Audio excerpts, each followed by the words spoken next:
உங்கள் வீட்டில் நடைபெறும் அனைத்து சுப நிகழ்ச்சிகளுக்கும் சிறந்த முறையில் பிரிண்டிங் செய்து தரப்படும் சாய் பிரிண்டர்ஸ், ஊத்துக்கோட்டை, திருவள்ளூர் ரோட்.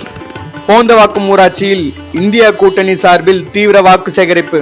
திருவள்ளூர் கிழக்கு மாவட்டம் பூண்டி கிழக்கு ஒன்றியம் இந்தியா கூட்டணி சார்பில் இன்று காலை 10 மணி அளவில் போந்தவாக்கம் ஊராட்சியில் திருவள்ளூர் கிழக்கு மாவட்ட அவைத்தலைவர் மு பகலவன் அவர்களின் தலைமையில் பூண்டி கிழக்கு ஒன்றிய செயலாளர் DK சந்திரசேகர் அவர்கள் முன்னிலையில் திருவள்ளூர் நாடாளுமன்ற தனித்தொகுதி இந்தியா கூட்டணியின் வேட்பாளர் திரு சசிகாந்த் செந்தில் ex-IAS அவர்களை ஆதரித்து வீடுகள் தோறும் வாக்கு சேகரிக்கப்பட்டது. இந்நிகழ்ச்சியில் பூண்டி கிழக்கு ஒன்றியத்திற்குட்பட்ட மாவட்ட அணிகளின் அமைப்பாளர்கள், துணை அமைப்பாளர்கள், நிர்வாகிகள், ஒன்றிய கழக நிர்வாகிகள், கழக உடன்பிறப்புகள், உள்ளாட்சி அமைப்பு பிரதிநிதிகள், வாக்குச்சாவடி பாக முகவர்கள் என பலர் கலந்து கொண்டனர்.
மேலும் உண்மை செய்திகளுக்கு நமது அக்ஷய பாத்திரம் செய்தி சேனலை இப்பவே சப்ஸ்கிரைப் பண்ணுங்க.